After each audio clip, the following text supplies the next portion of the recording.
Bu deyarli o'lmaydigan jonzot, aslida yirtqich. Tardigrada juda kichkina, oddiy ko'z bilan deyarli ko'rinmaydi. Lekin uning ovqatlanish usuli kutilganidan ancha qo'rqinchli. U maxsus o'tkir og'iz apparatiga ega. Bu bilan u o'simlik hujayralarini teshib, ichidagi suyuqlikni so'rib oladi.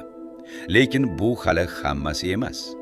Ba'zi tardigradalar bakteriyalarni yeydi, mikroorganizmlarni ovlaydi va kerak bo'lsa, ular boshqa tardigradalarni ham yeyishi mumkin. Tardigradalar qayerda yashaydi? Ular ko'pincha nam muhitda uchraydi. Moxlarda, suv tomchilarida, tuproqda, hatto